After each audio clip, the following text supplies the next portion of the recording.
welcome to another episode of the Type 1 Lifting Podcast. I have another diabetic on the podcast, which I was really looking forward to. So Katie Knight actually sent me her information. I was like, okay, I got to get her on the show. She is a doctor in chiropractic medicine. She's been to regionals on a team twice, and her name is Emily Boyich. How you doing? Good. Thank you so much for having me on. Yeah, I mean, when Katie sent me your information, I was like, why haven't I known about her? Because I try to follow like every single like diabetic that's been to regionals or the games or anything like that. And so, Yeah. um, quick little quiz. So Okay. so how many diabetics have been in the CrossFit Games? That I don't know. I would have to say less than 10, I'm pretty sure. Yes. All right. Is that correct? Yeah, it's under 10. So I believe, Okay. there's four. So Okay. I've interviewed three of them, I believe. So Kelly Wild's been is the first one. Okay. She's been to the games three times. She was on a team. Yeah. And then Delaney Wade is on the teens division. And then so that Okay. she's a teenager diabetic. And then oh my gosh, why did I brain fart? It's a Canadian weightlifter, Canadian CrossFit teen athlete too. Um, Okay. Gosh, and I there was I think there's another one, but I just don't remember the For name. sure. I'm So not saying that. So yeah, one face, Canadian. yeah, faces That's I'm it. faces I'm awesome at. Like just names is just like Same. yeah. Same. Like I always have to introduce my wife. I'm like, hey, this is my wife Sarah, and they're like, oh, I'm so and so, and I'm like, yes, okay, now I know. So Yeah. That old trick. I love it. yeah, it's awesome. So every person I talk to that's a diabetic, always the first question is, when did you get diagnosed as a type 1 diabetic? Yeah. So I was actually 10 years old. And it was like about to get like right into my story right away, but it was following like a routine childhood immunization schedule. Hmm. And I had a really, really adverse reaction to the MMR vaccine.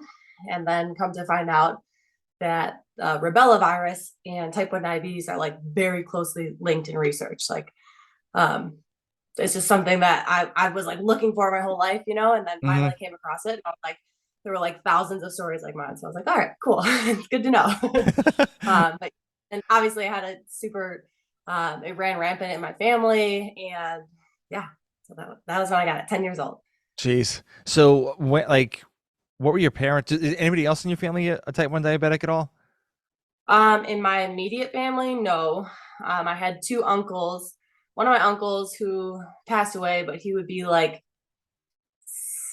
high 60s, almost 70 now. Mm, So he got it like way back when he was a child also, which like back then it wasn't really that common. Like, yeah. there now I think it's like 1 in 20 or 1 in 21 or something like that you can find it in. And like back then it was like 1 in 600. Like it was Mm, super a lot more rare. yeah. And so funny, like we bonded over that. But his type of management was like, he was limited by education and all the things. And so I saw his health sort of decline rapidly as he got older. Hmm. And I was like, I do not want to be like that. Like, I will do anything to not be like that, basically. Yeah. So I had to learn from his life, Hmm. basically. Yep. You got to learn by example, like to see people, and then you like don't want to do that. So Totally. yeah. So what did your family go like think? Oh, what was your first of all being 10 years old? Like it's like you're like too busy playing with toys and like watching cartoons and stuff like that. So like what was going through your mind as when you got diagnosed with diabetes? Yeah, I was like, I played every sport. Like I was super active. I was like a competitive gymnast. So I Hmm. was like, we think that actually I was like experiencing symptoms way before, but it was just like I was getting really skinny, but I was already skinny because I was a gymnast. So they were like, maybe we're just overworking her and, blah, Yep. blah, blah. And so I was like really, I felt like crap for like 6 weeks, I would say. And I was like falling asleep midday at school, going to the bathroom like every 10 minutes. My teacher was coming in to check on me. She's like, I thought you were lying because you just kept saying you had to go to the bathroom. I'm like, no, I really have to go. So all of those things, like now in retrospect, what those are. But at the time, my family had no idea, and I wasn't really Mhm. like a complainer. So after a while, and my mom kept trying to bring me into the doctor, and I've just always hated going to the doctor. So I was like, no. And I was like super stubborn. And then finally they brought me in and they were just like, you gotta go to the emergency room, like right now. My blood sugar was like 700. Holy I was like smokes. emaciated. Like you could see every rib on me. It was like, it had gone on way too long, basically. And I felt like I kind of hid it from my parents, but they were like, came to a front and saw what it was then. Hmm. And so they're like I was just glad to know something was wrong with me because I just felt like crap. Hmm. And then as like I started receiving insulin, I was like, oh, this is my old self coming back. Like I'm still alive. Hmm. Like I just thought that like the way that I was living was how I was going to live the rest of my life, just as like an innocent kid. Yeah. Uh, and so it actually kind of brought relief to me, I guess. But my parents, like my mom was devastated. She was like, researching everything and like she's like, this kid, like she was just crying all the time. And like both my parents will tell you, like, I didn't cry. They were like, she was the toughest kid, like never complained about it. Some of my friends to this day still don't even know that I have it. Like Oh, just geez. Okay. always, yeah, always want, not by hiding it or anything, just by like wanting to live, a relatively normal lifestyle. So Hmm. getting the diagnosis was like, yeah, this is going to be tough. But then figuring out how, like, how doable it is, I was like, not a big deal. We're good. So it Yeah. made me grow up really, really fast. Like, I feel like I matured way faster than my peers, which I'm sure any parent would tell you with their kid that has it. But, and for that, I'm kind of grateful. But yeah, that's my story. Yeah. So, what were some of the major changes that you had, like with you and your family, had to go through at such a young age as being a diabetic? I would like sleep is the biggest one. Obviously, like all our guards are all down when you're asleep. And that was like a huge learning curve for my family. Because I actually, when I was 10, my bedroom was upstairs by everyone's. But then when Hmm. I was like, 12 or 13, I think, I wanted my bedroom downstairs, which like, to any other kid would be like, yeah, no problem. But if your kid's having a seizure, like you got to be able to hear it and Yeah. Yeah. blah, blah, blah. And I hadn't had a seizure yet. I was like 2 years into my diagnosis. And then at night, like randomly, and this is like why I believe in God, honestly. Randomly, my room was downstairs and I was like, I don't feel right. Like, and my blood sugar wasn't low or anything, but I just had like a weird feeling in me. I was like, I'm gonna go sleep in my sister's room. And my sister was like, what are you doing here? I was like, I just want to sleep in here. She's like, all right, like just weird, totally random. Hmm. And that night I had a in her room. And if I weren't in her room, like I don't know what would have happened, but it would have been way worse than, not being around my family. So she was able to give me my glucagon, save me that night. And like ever since, my family was just like terrified for me to sleep. Like they were like, because until that, I was really good at like knowing my symptom signs and like I never wanted to ask for help. So I just did all the things. But then once they realized like something's out of my control, they were like, we're gonna sleep right next to you. Yeah. Yeah. Yeah. So it changed a lot. I feel like any parent of like a young kid with diabetes would tell you the same. Like I know they have those like monitors now where like a mom can look up and just see what their blood sugar is, but like we Hmm. didn't have that then. So it was just like old school, wake me up, check my blood sugar. Sometimes they would come in and just check me in my sleep. Yep. So yeah, it changed a little bit in that way. As far as like sports and school and all of that went, like it didn't change much. I don't know if that was like my like stubborn self just wanting to be like, just want to, carry Hmm. on as I was or what, but Yeah. I made it a point to not make it change much, Yeah. basically. So obviously you had to tell your coaches and stuff like that, and probably some of your coaches are like, "What is this? Like, I don't understand it." They were like, what? And actually one of my coaches, because when you're a gymnast, you're in the gym like at least 20 hours a week. Yep. Like you're there all the time. And so your coaches are like kind of like your family. Like I feel like they helped raise me. Hmm. And one of my coaches at the time was like, I knew something was wrong. Like I remember him telling my parents that something was wrong too. And they were like, yeah, we're tracking it or whatever. And he was like, no, she's not right. Like I can tell. And like when I came back, he was like, hallelujah. Like, he's like, I knew something was wrong. So yeah, that I would say that was like the biggest thing. And then school a little bit because, there's like all the health, and safety precautions there. So I was like, really, I was best friends with all the school nurses and that was kind of fun too. I may have abused that system a little bit as a Oh, kid. of course, of course. I would not expect it from anybody. Like if you had a chance to abuse the school system, I would have done that too. I actually did do that. So Yeah. Totally. Yeah. So, were you like during like school hours, you were like, oh, I have to leave class because I have to get a snack or all this kind of stuff? Oh yeah. And like I am just as a person, I am chronically late. Like we own our own office now, and like it takes every ounce in my being to be at the office on time. Like Hmm. sometimes is not even enough. Like I am just chronic. I like grew up that way. I feel like it runs in my family, like chronically late. So like my first hour class, I would always show up to like literally every day. I would show up like 10 minutes late, and I would use my little diabetic card and be like, sorry, I just came from the nurse. Like, it like it became a routine where he was just like, okay, like they expected it. Jeez. And So, like shout out to Nurse Jean because she truly had my back. Like I would tell her, or like I would stop by the nurse or whatever. She'd be like, "You're just trying to get out of class right now." I was like, "Yep, mhm. sure am." Yeah, that's awesome. That is so funny. So, That's probably how I would have abused it though. yeah. Well, It's yeah, like, of course. Yeah. I mean, I would do that. That was the only way I would probably do it too. So, um, so while you were being pretty active in like gymnastics, and I think you, pretty much in gymnastics, like you're there all day. Um, yeah, how did you handle how did your coach and you and your parents like handle your diabetes throughout practice? yeah. And it was like a roller coaster for sure. Cause like the Hmm. first endocrine that I was with was like super, super old school. And he was like, you take your insulin, you're not diabetic. It was literally his quote to me as a kid. So I was like, awesome, just eat whatever. And so it was really like a roller coaster. But about a year in, I switched providers, and the next doc that I had like changed my life. She was amazing. Like taught me the ins and outs, taught me how alcohol affected diabetes, like everything you could educate a patient on, she did. And so that helped me. Then I became like a psychopath, and I was like checking myself every hour. Like I was like, I was like, I'm on this. I got this. I'm gonna have a good A1C, like all the things. I'm like super type A in life. So that was part of Hmm. it. And so I would say like with anytime I was in a sport, I would check before and after. Like I played soccer also, so before and after the game or at halftime. As far as gymnastics goes, like we would switch events throughout the day. We'd have like two or three events at one practice, Hmm. and every time we switched events, I would check myself, and typically it was good. It wasn't until I went to college and played rugby that I noticed more of the effects of adrenaline in the system. Like I noticed it a little bit as a kid, but as an adult, I feel like it's more impressionable, I would say. Hmm.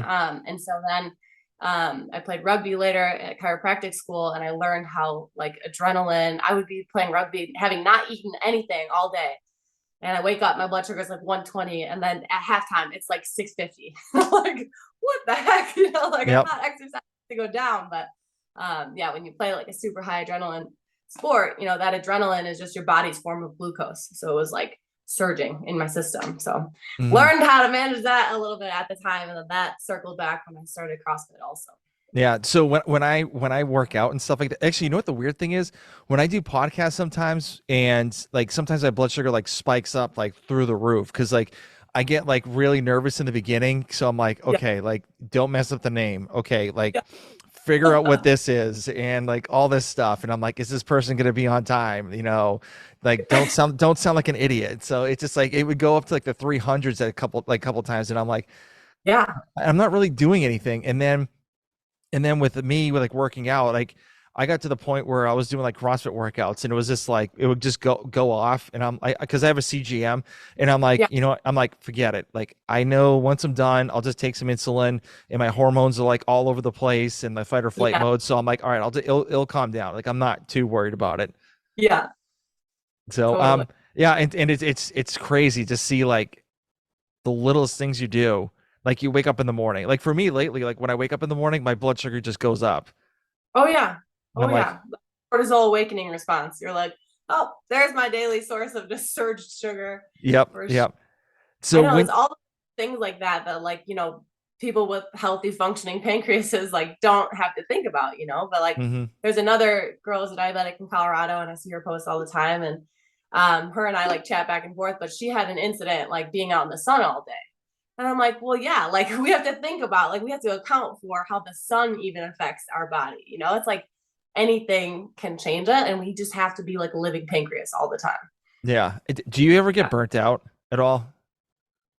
For sure. I would Yeah. say like, there like everyone has their moments and I would say like I had like a really, really low blood sugar in high school when I was playing soccer and it was like bad. It was like middle of the game. Then I was like went unconscious. So like that, like I was just embarrassed. And so that like kind of burnt me out. And then I had to like answer all the questions and I was trying to hide, from those questions my whole life. So like those kind of moments kind of burned me out. And then when I was at regionals this year, I felt like I went through, I counted it at the time, but it was like over 150 test strips in 3 days. Like Jeez.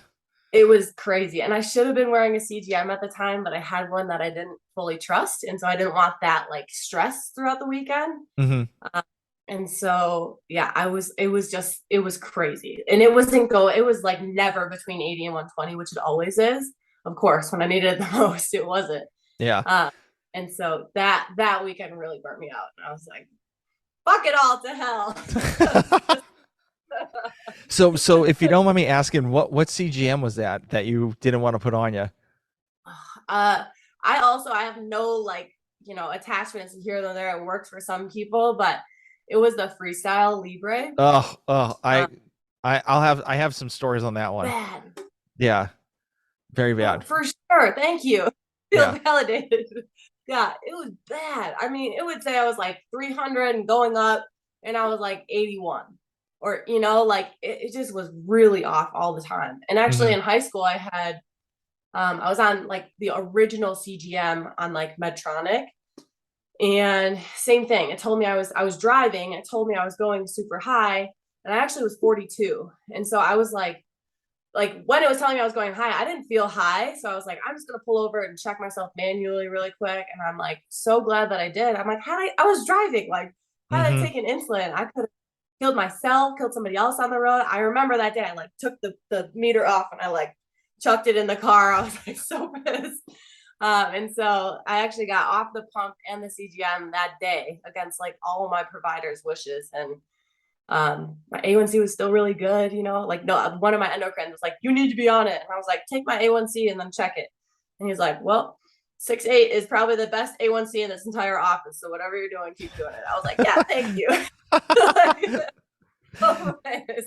Yeah. So I yeah, kind of went so there. Yeah, so I tried the Liberté lifestyle. They gave it to me for free, and I was like, okay, let's try it out. And it was Yeah. like 100-point difference and stuff like that. And I'm like, this is ridiculous. And like, I would put like, I have to put KT tape on it because I sweat so bad because when I work out. And Yeah. then one time I was like leaning to like itch my ankle or something like that, and then hit the arm, like the armrest of my office chair, and I'm like just went right off. And I was like, Yeah. ugh, Yeah. this is awful. So I have I have a Dexcom on right now. Oh I, yeah. I That's what. yeah. So to all the listeners out there that don't know what a continuous glucometer meter is, what they do is they have like three different styles: the Medtronic, the Liberté, and the Dexcom. They actually inject a copper wire into your body to check your blood sugar, and so that's the thing that we're talking about right now. So like we both probably have one on right now. That's Yep. how that looks. Yeah. So there's a I do only do really doing it. Yep. Oh, that's good. I don't really want to show you mine. Mine's probably like really bad right now. But yeah, so oh geez. Okay. Yeah, that's not good. I'm not gonna show you. So anyway, Life. so yeah. So I only typically put it in like a couple different places. Like I mainly like close like my oblique muscle as well as like the top part of my glute muscle because Yeah. like in the beginning like I didn't want really anybody to see the Dexcom and like say Yep. anything. And I'm like, Yep. I'll just put it there. And then like I'm at the point where I was like, just screw it, just put it on, whatever. Like who cares anymore? Yeah. Totally. Get tons of stares and stuff. They're like, what's that? I'm like, you could just ask me and I could tell you. Totally. I know Yeah. I went through that phase too. Like I remember when I had the pump, I hated it because it was bulky. And Hmm. I would like tuck it in. If I had leggings, I like, put it under like a baggy shirt or something. Like I didn't want people to see it. And Hmm. then now as an adult, I'll be at the gym and I'm just like out, I've got my butt out. I'm like, like I could care less anymore. But Yeah. yeah, went through the same phase. Yep. I hear you. So you did say you started CrossFit. So, well, you are a CrossFit athlete too. So when did you start doing CrossFit, and like what made you do it? Yeah. So I played soccer in college, and then I finished my first year there. And then in the summer of that, I kept getting concussions. And then with the concussions, I was like way more susceptible to having seizures. And so I had like 2 or 3 seizures over the summertime. And I was like, I gotta go home. Like I have to get back on track. You know, it was just like a fast paced lifestyle. And I was like, Hmm. I need to step back and for my health and see what's going on. But Yeah. I still missed like the surge of playing soccer and that adrenaline rush. And so I was just working out randomly at a gym nearby, like a standard like Lobo gym. Hmm. And one of my friends there was a chiropractor, and he was like, "Hey, come, I'm opening a gym, come hang out with me and throw down a couple days a week." And so I did, and I was like, this is it. This is like the adult version of like every adrenaline based sport. Like Yep. this is perfect. So I started then that following year. I went to regionals on team. I was just like purely based on strength. Like I don't even think that my skill level was where it should have been to be there, but Hmm. I was just really strong, so I could fake it until I made it. And then the following year, I started a 2-year journey of just Olympic weightlifting where I did really well in that. In universities, I think I took like sixth, I want to say, and then Oh in shoot. the world, Okay. yes, yeah, and then in just like standard American world or standard American, I forget what it was called, like division, but I was like 17th in the U.S. So I was like, I love this sport. I don't have to do cardio. Like I could just lift all day. It was like the best. And then I went to chiropractic school, and I probably took like 2 years off of CrossFit then. And then whenever I finished, I came back to it, but just like recreationally, not as like a sport, Hmm. just to stay fit. Yeah. So, when Yeah. you did regionals, like when did you like real like when did they say like, hey, would you like to be part of our team? Like, how did that come about? Yeah. That is like one of my favorite stories to tell, actually. That my friend who I had gotten, he was like on a baseball team at St. Ambrose. Hmm. And I was like, you gotta try CrossFit. Like you look like the body type of Rich Froning. Like I know you'll be addicted. Come try it out. And so he did. And then when he went back to Iowa, he started CrossFitting at a gym nearby there. And then he messaged me to come compete with him one weekend. And he was like, one of the girls is injured. Like they need a replacement girl for the team. Can you do it this year? And I didn't even know, like literally didn't know what that meant. But I was like, yep, I can do it. Like literally had no idea what I was getting into, just wanted to do it. Against my family's will. Like both my parents were livid. They were like, no, you're just getting your life back on track. Like they took my car away. They took away like any aid that they could. And I was like, I'm still going. Yep. Like, I remember I lived off of like $50 for like 3 weeks until I got like paid for the job that I was doing to be a trainer. So Hmm. I was roughing it, but I loved it. It was like the best time of my life. And then I trained with them all season. And then the snatch workout came out. So it was like a 1 rep hang snatch at the time. And I was just like, I literally had never tested that. So I was just like, fuck around and find out. And I hit a 185 hang snatch, and they were like, Holy oh, cow. come to regionals with us. So it was crazy. Like at the time, like now that's not a big deal, but at the time, like I feel like no one was really snatching that. So I was Hmm. like, we're ready. I can imagine like people around you actually seeing you do that, and they're like, Literally. that's not Literally, fair. like what? It was crazy. That's unreal. And so when you went to regionals, like what was going through your mind when you're like seeing like all these other athletes that are like really strong? I'm not saying you're not, but like I'm just saying like Oh, just like all these like really really fit people. Like what was going through your head throughout the whole process? yeah, like at the time, Stacy Tovar was like all the rage. She was like, type of thing. And we're like warming up together in the athlete area. I'm like, I literally just started CrossFit a year ago. Like this is Yeah. absurd. And so what was going through my mind was like, I really felt like imposter syndrome. Like I was like, I should not be here. Like this is insane.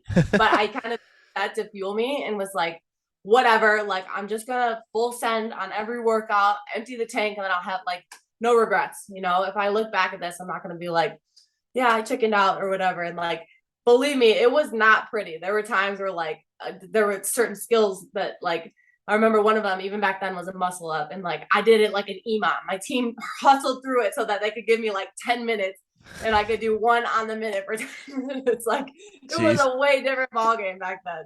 Yeah. And so there were times like that, but I really like I feel like I outperformed myself and my skill like ability back then. Hmm. Um, and so it turned out all right. We missed like there was one workout that we tanked, and so we lost our spot at the games, but we the other teams deserve to go totally. So Yeah. I think I was looking at your scores. So one year you were sixth, and then one year you were eighth. yes, this most recent year we were eighth. What's funny is we were like third all weekend. Like we were doing way better than like we expected, anyone expected. And the last day, like I think I was on like 2 hours of sleep. My blood sugar had been like above two, it was between like 250 and 300 for Mm. like the last 24 hours, like just relentless, like would not come down. It just felt like I felt toxic. Like I felt like my blood was literally turning into acid. I Yeah. was like, Yeah. I could imagine okay. that. Yeah. And like the first workout that day, we knew we were going to do really well on because we'd practiced it so many times. And we're like, this is the one we want. Like, we want to win this one. And so we did. And we like emptied the tank on that workout. And I messed up. Like, I didn't realize it was a 20-minute turnaround before we'd have to be back out on the floor. Before that, Oh, we'd have like geez. 4 hours. So I could totally like try my best to stabilize and get ready back out there. It was like a 20-minute turnaround. And I was like 400. And I was like, oh my God. Like, I remember I went, like, ran to go to the bathroom and I was just shaking. Like, my whole body was just like shaking. And I was like, fuck, like, I am not okay. I don't know how I'm going to go out there. Yeah. And I got like nearly every rep, and then my body literally shut down on the last rep of bar muscle up. So we went from third to eighth in that one workout. That tells you anything. So Oh, that it's sucks. rough. Yeah.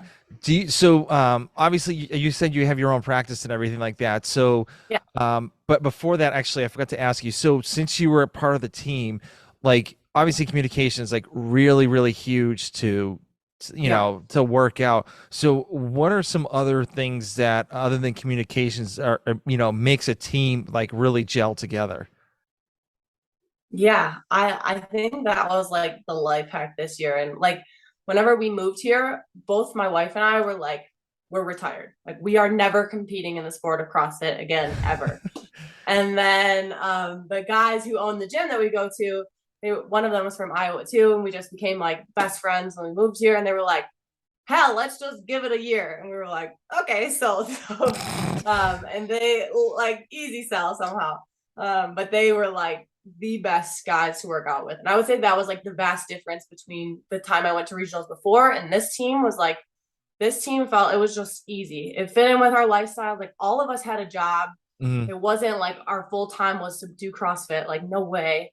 And with having diabetes, like there would be team sessions where we were there for like 8 hours. You know, we were just doing workouts and lifts and back to back to back. And like there would be times where I'd be like, guys, I literally cannot right now. Like Yeah. I need Time 32 out. minutes for my Time. blood sugar goes back to normal. Yeah. And then go. And they were like, yep, no problem. You know, like they literally never ask questions. And even some workouts, they'd be like, you don't look right, Doc. Like, what's going on? And then I'd go check myself. Like they were just as educated as any of us and like super helpful in that.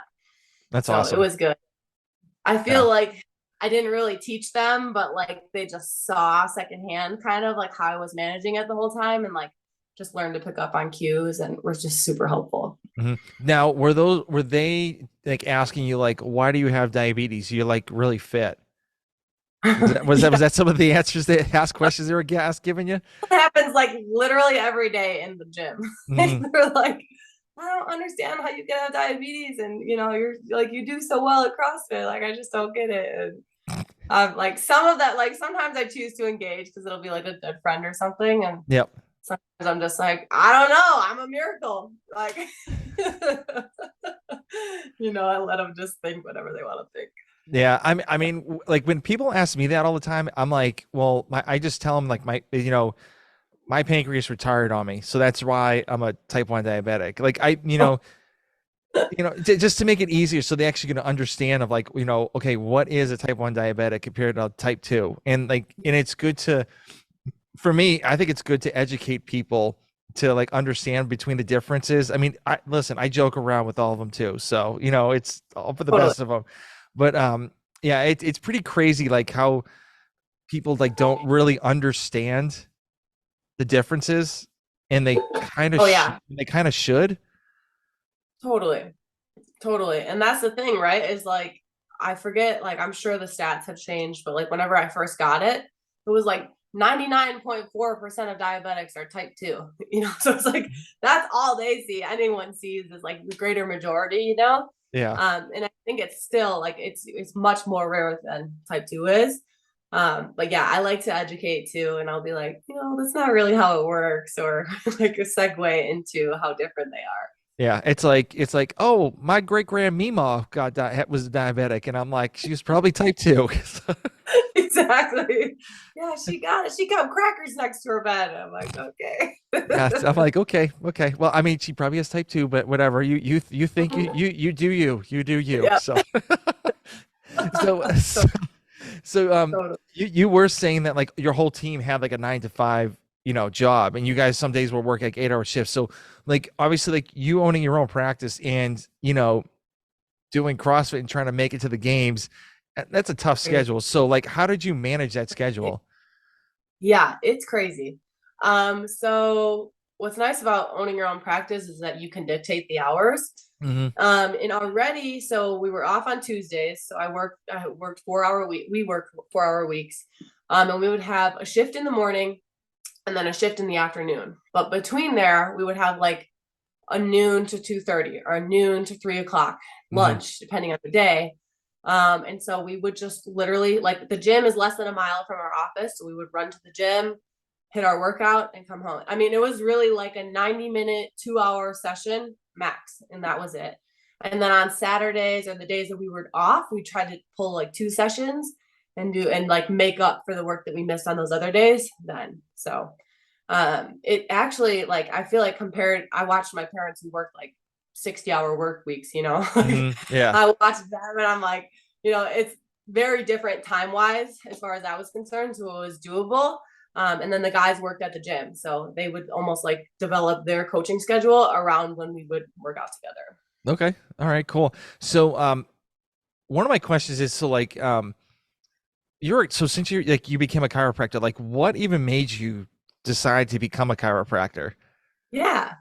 So that time period where I went home from when I was playing soccer at school, Hmm. I was like, fuck, like, what am I gonna do with my life? Like, I Yep. had already changed my major like 3 times by that point, and I was like, I don't know what I want to do. I want to do something with the body. I don't know if it's like I want to be a personal trainer or what. I was like kind of dabbling, and I'm such like a kinesthetic person that I was like, I want to go to these different avenues. I want to go to their work, like shadow them basically, and see what a day in the life is. Hmm. And so I did. So I was hanging out with some of my personal trainer friends. I shadowed a PT.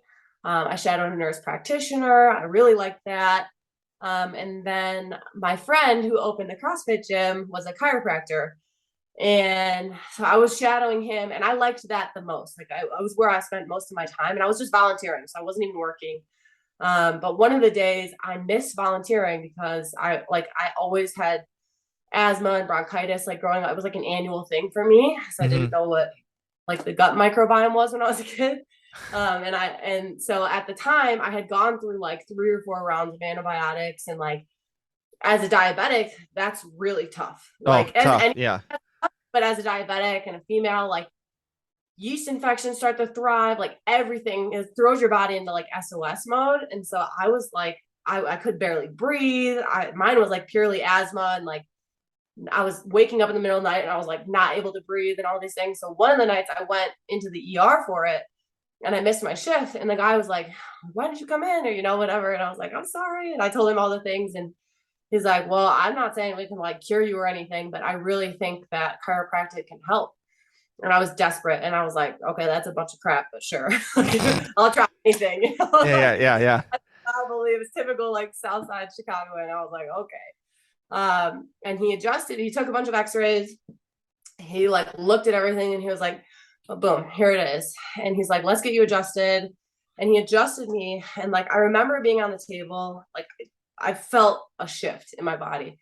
And I sat up and I was like, and I swear it was like the first time I had ever taken like an expansive breath. Like before then I was like, just like a really like labored breathing type person. Mm-hmm. And in that moment I was like, oh. And at the time I was on like 4 different drugs for this to try and help my breathing. And I was like, this is the only thing that's ever helped. Like, this is crazy to me, you know? And I was like a huge nerd. So I was like, I'm looking this up. You're creeping me out, you know? And I like looked at my story and there were like thousands of stories like that. And I was like, this is like a hidden gem. Like, this is crazy to me. Mm-hmm. And I got off all of my medications, like everything but insulin, basically. And I was like, this is what, even if I like, I know this is a lot of student loans, but if I help like one person, then this is worth it.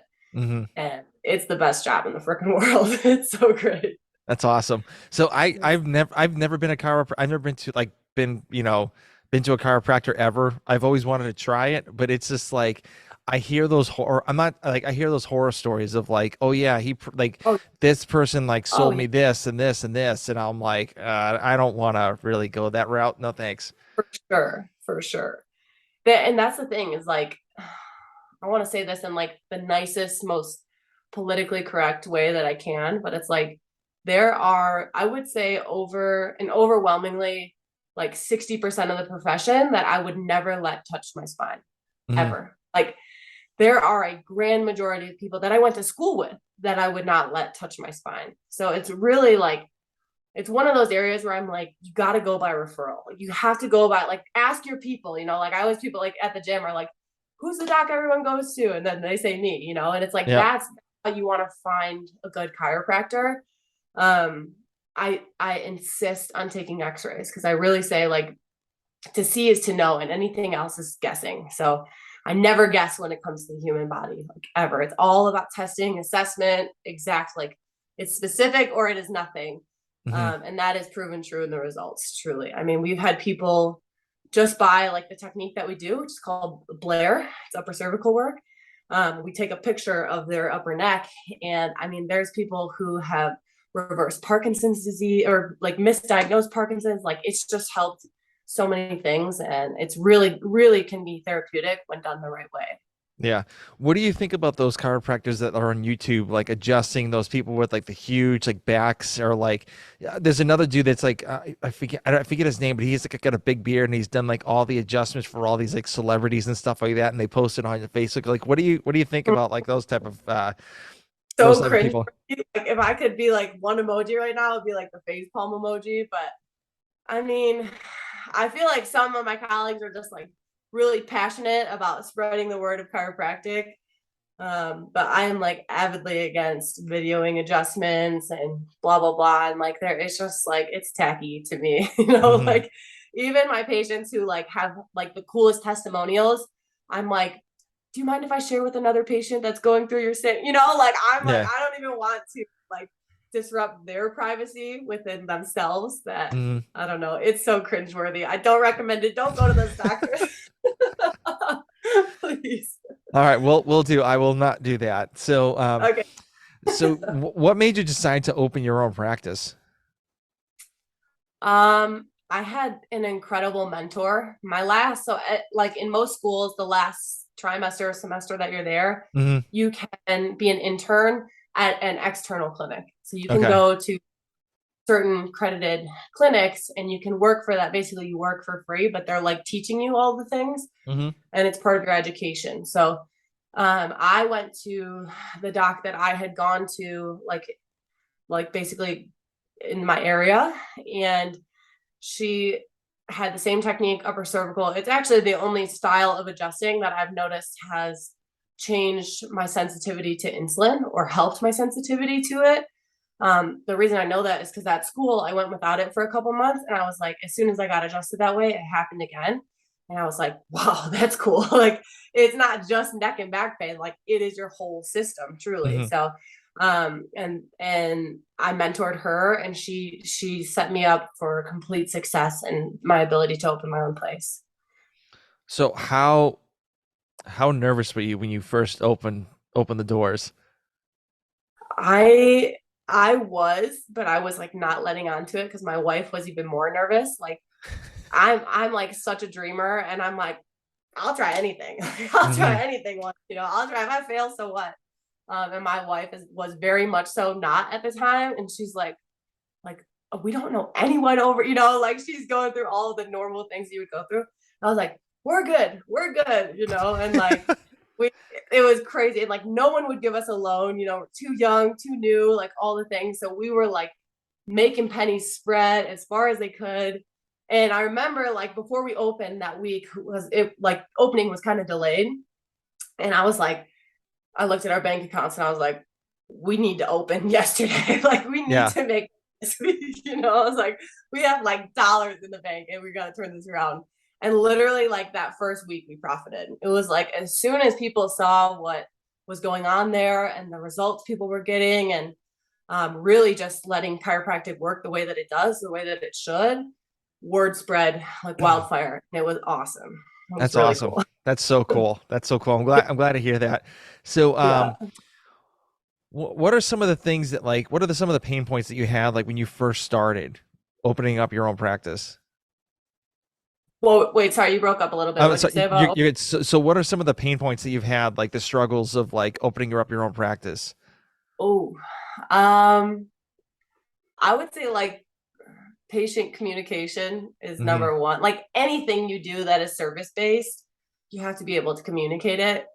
And also asking for money, like being paid for a service Yep. stuff, because I'm like, when we went on our honeymoon, I looked up the laws in the Dominican and I was like, there's no laws against chiropractic here, so I'm just gonna adjust people. And I literally like was adjusting people on the beach. Like I'm like, if it weren't like, my means to live, I wouldn't charge anyone $1. But that's not the world that we live in. So that was really tough. And there would be days where like Maggie and I would make fun of each other. We'd be going over like our care plans or the price or anything. And we'd be like, all right, that's going to be $45. Like scared, like scared that people couldn't pay it. But Hmm. it was just like our own world and our own relationship with money at the time. And Hmm. so like learning that time is our most valuable asset and like all of those things, and being able to appreciate and value ourselves. That was definitely a growth mindset the first few years, I would say, the first year or two. And then recently it's not been the case. I'm Yeah. like, you in or you out? I gotta go. I got So work to do. so you were talking about vacation. So what are some of the things you like doing on vacation or some of your on your free time? Yeah. Um, I've been like an avid reader lately, and that's weird because I was not growing up. Hmm. Um, but I also love like anything outdoors. Like we love to ski, hike. When we go on vacation, we mostly like to eat. Like we're huge foodies, so we'll just go Yep. on like a tour of the city. Um, but other than that, yeah, I would say like most outdoor activities, the water. I love the lake. Like anything like that is our go-to. Okay. All right, cool. I should show you my backyard. I I need to see. so I'll send you a picture. I live on a lake in Georgia. What? So Is yeah, amazing. That's yeah. goals. Due to my wife, thank you very much. But like, yeah, it's mainly because of her. But Yeah. and then we lived. Her and she got a house up in New Hampshire when we started dating, and I moved in, and we were on a lake in New Hampshire too. So like I love the water, like especially like lake water where it's like super calm and like relaxed, and you don't have to Yes. worry about anything. So yeah, I'm a big fan of that. It's the lake life. It's Yeah. so good. Yeah. It is. It is. My kids love it too. They just go bananas. They get their like little floaties on and just like go in the water and just like don't want to get out. It's awesome. Yes, those were my fondest memories growing up, was summers on the lake. Like I tell Maggie that all the time. I'm like, if we weren't living in the mountains, I'd be living on a lake for sure. Hmm. Yeah, definitely, definitely. And then I did see a YouTube. You are on YouTube. I don't know if you knew this. Oh, okay. So, Great. um, so it was a nutritional seminar that you had at the CrossFit gym that you have. Oh, yes, yes. So, because like obviously I was like doing my research, and like I typically when I do my research, I go for walks, and then like I'll just like look up, like I'll literally do like a Google, like go down the whole list, and it was the main thing was just like chiropractor, chiropractor, chiropractor, chiropractor, and all of a sudden Yeah, this video came up, and I'm like, oh, okay, well she talks about nutrition too. Yeah. And so is that kind of Yeah. like an avenue you like getting involved with as well?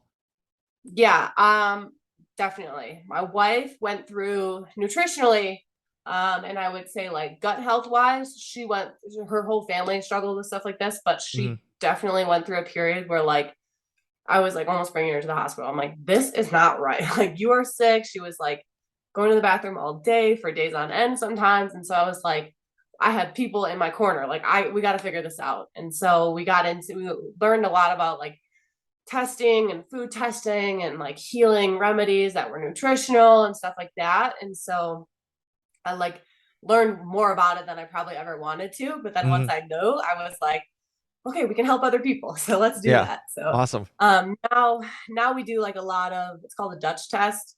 It's basically so Dutch stands for dried urine testing comprehensive hormones.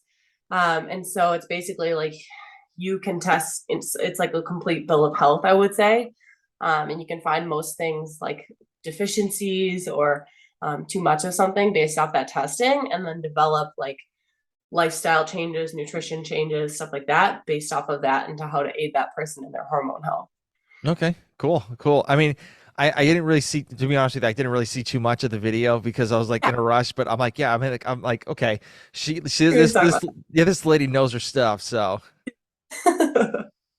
Yes, totally. so, I felt like too being a type one, I was like, developing like a different relationship with food hmm. always. Like, at when I first learned about it, like they were like eat 300 carbs a day, 100 carbs at every meal. Like it was just this like standard like cookie cutter approach. And then the more I like trial and error myself, I was like I felt the worst when I was eating high carb. Like I was like, I don't think that's really the route. And a lot of diabetics find that too. And so yeah, I developed like a pretty quick relationship with food and like how it can affect each person very differently. Hmm. So what is your typical diet for you to be like, even like to feel like, your optimum self, like your best self? Yeah. So I would say it's very animal based. So it's like meat, fruit, and like raw dairies, like raw milks, raw cheddars. Um, that would be like the majority of it. And then I also intermittent fast. So like every day I intermittent fast 16/8. And I'll say this like because I know some women will watch this and they're like, she fasts, I want to fast. But like it's not healthy for all women to fast. But being a diabetic and my lifestyle that I live, it's actually really helped me to control my blood sugars with. Hmm. And so that's why I fast. Okay. Okay, cool. Yeah, I'm kind of interested in my gut health because I mean, I try to eat really well, but it's just like I'll eat this here and there, you know? So, I have my cheat days too. Don't worry. yeah, yeah. You'll probably see that on my Instagram. Yeah, I'm like, people probably think that all I do is have cheat days because I'll just only post that and not hmm. boring stuff. Yeah. So with me, so like I like to like cook like eggs and toast or something like that with peanut butter on it, like for Yeah, breakfast. yeah. And I have to do it at like 7 a.m. because I'll have to leave at like around 8 o'clock to get to work. But like I don't want to wake my wife up. So like I will skip making that and go to like the local gas station and get one of those Lenny and Larry cookies for breakfast. And it's just like, God, I know it's so bad, but I'm like I'm starving and I'm like I need to eat something. Like this is, and I don't want to wake my wife up because like Yeah. I can't do Breakfast it. on the go. Yeah, Yeah. yeah. And it's like chocolate with like it's just like, and I feel like absolute dog shit after I eat it too. It's just like, ugh, but I still eat it. It's just like, God, what's wrong with me? Love it. Yeah, and it's We've not all part, yeah, it's not part of the CrossFit diet either. So it's just like, yeah. oh well, whatever you're gonna do. I did paleo for a while too, and like I felt great on that. I don't have a problem with seeds and stuff like that, and definitely was not eating as many vegetables as they wanted to do too on that. So I felt pretty good. But I know there's like mixed reviews on vegetables now. Yeah. They a lot of poo poo that stuff, but whatever. I like vegetables, so I'll eat them. Works for some. Yeah. So we're getting close to the end. So I have some rapid fire questions, but they're not really rapid fire. So you can take as long Okay. as you want for them. Okay. So we're getting close to the end of the year, but I typically the first question is like, what are your goals for the end of the year, but like now since it's towards the end, like what are your goals for next year? For next year. Yeah, I want to teach actually, as if my schedule were not busy enough. But I usually coach at the gym, which I love. Don't I will probably do that till the day I die. But Hmm. I want to teach at university because I feel like I had a few younger professors that in my education that like changed the trajectory of my professional self. Hmm. And I feel like it's striking like urge, a call to pass that, pay it forward. So I really want to do that next year. Okay. What about like personal stuff, if you don't mind me asking? Yeah. So recently got diagnosed with Graves' disease, which is like diabetes, but instead of the pancreas, your body's attacking the thyroid gland. Hmm. And so my personal goal is to have that like reversed by January 1st. I want it gone. And I'm going to do it without medication, without drugs. And I'm going to do it like the hardcore way. Okay. All right. All right. Well, best of luck for that. So, It's uh, definitely interrupted. Like I wanted to go another season with our team. And I'm actually glad that we didn't make the games in retrospect because my body was like on the steady decline. And that happened right around that time. So it has put a dent in my CrossFit plans for a while, but hopefully it will help my wife and I open up new opportunities to start a family sooner than we thought we mhm. would. So yeah, it'll be a good thing in the end. Awesome. Awesome.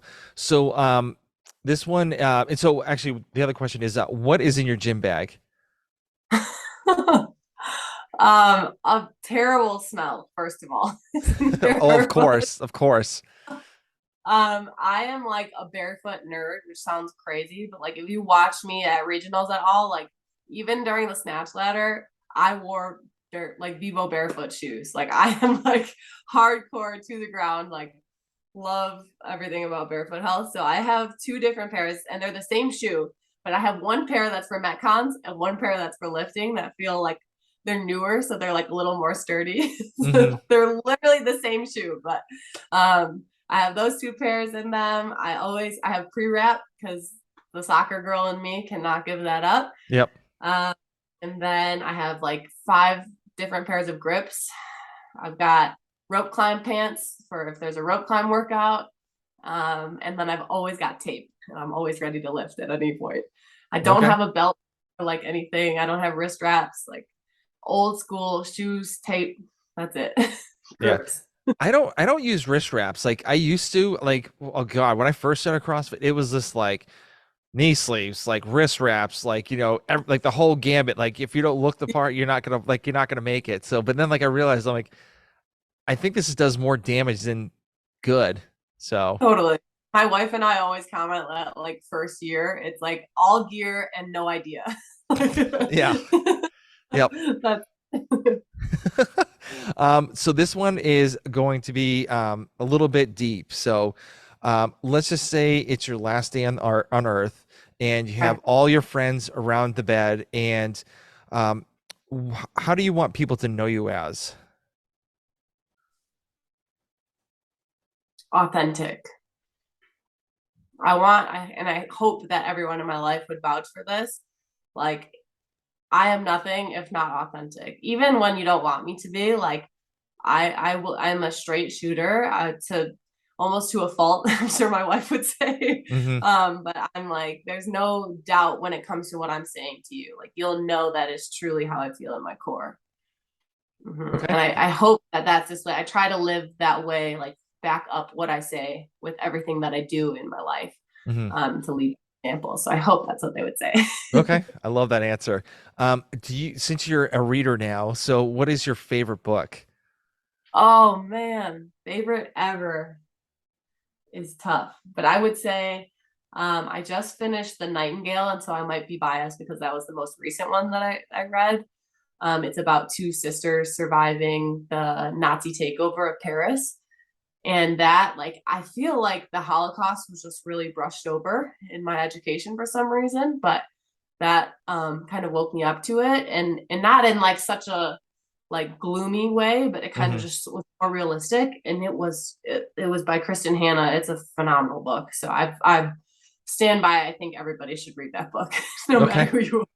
Okay. So are you like an autobiography book or like fictional like book reader? Like what's your kind of like if you had to like just pick one section for the rest of your life, like what would it be? I definitely dabble, but I like historical fiction. I really like that. I feel like we can learn from our mistakes of the past.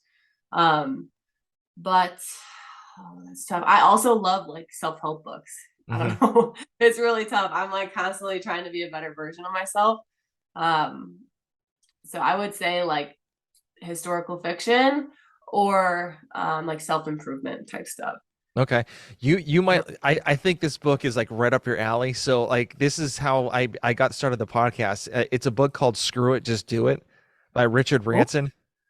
okay. I've never read that. It's a short read, real short read. Okay. You definitely have to we'll talk well I'll remind you after.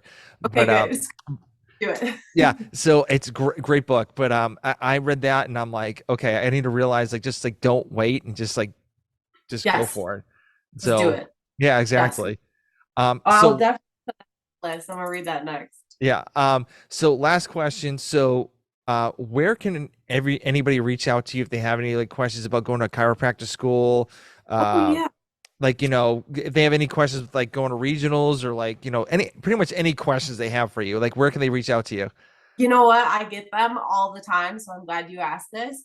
I would say my Instagram is probably the best way. I'm like pretty active on there, so I'll usually get back to you within that day. Hmm. Um, and yeah, literally about anything. I have a couple families that I feel like I'm their like diabetic counselor. So like I feel like I'm just cheering them on and like I'm like you got like they know all. I'm not telling them anything they don't know, but Hmm. yeah. So I have a couple families that reach out to me on that, and then about lifting as well and chiropractic. So all the things you can message me on that. Okay, awesome. Well, Email well, is like boy. yeah. That's it. So thank you for very much. I really do appreciate you coming on. This was awesome. I had a great time. For sure. Um, Me. and I would like love to have you back on, maybe by next year or something like that, just to see how you're doing and what's going on, what's new. If you've done like another like, nutritional, seminar or something like that and posted it on YouTube, you know. Yeah. Yeah. I would love to. Whenever you send me a link, I'm gonna hit it. Okay, awesome. Well, thank you very much again, and we'll talk later. Perfect. Thank you so much. All right, Okay. don't hang up.